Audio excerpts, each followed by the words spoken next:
اعوذ باللہ من الشیطان الرجیم بسم اللہ الرحمن الرحیم۔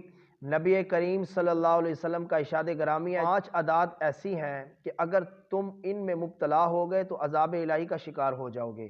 وہ کون سی ہیں؟ نمبر 1، جس قوم میں بے حیائی پھیلی اور برملا بے حیائی کرنے لگے اور ان میں یہ امراض ظاہر ہوں گے جو پہلوں میں نہ تھے، ایڈز، ڈینگی وغیرہ، اس کی واضح مثالیں ہیں۔ نمبر 2، جس قوم میں ناپ تول کی کمی کا رواج ہوگا، اس پر قحط سالی اور بادشاہ کا ظلم ہوگا۔ آج آپ دیکھ رہے ہیں ہمارے ملک میں یہ چیز عام ہے، قحط سالی پھیلی ہوئی ہے اور ہمیں طرح طرح کی پریشانیوں کا سامنا کرنا پڑتا ہے، اور ہم پر تمام دنیا میں ظلم کیے جا رہے ہیں، بادشاہوں کے، حکمرانوں کے ظلم ہو رہے ہیں، طرح طرح کے ہمیں ظلم اٹھانے پڑ رہے ہیں۔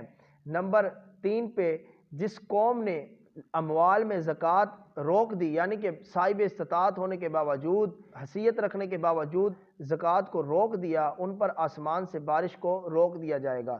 نمبر 4 پہ، جس قوم نے اللہ تعالیٰ اور اس کے رسول کا عہد توڑ دیا، یعنی قرآن و حدیث پر عمل کرنا چھوڑ دیا، ان پر دشمن مسلط کر دیے جائیں گے اور جو کچھ ان کے پاس ہوگا ان سے چھین لیا جائے گا۔ آج دیکھ لیں ہماری طرح طرح کی چوریاں ہو رہی ہیں، ڈکیتیاں پڑ رہی ہیں، ہم طرح طرح کی پریشانیوں میں مبتلا ہیں۔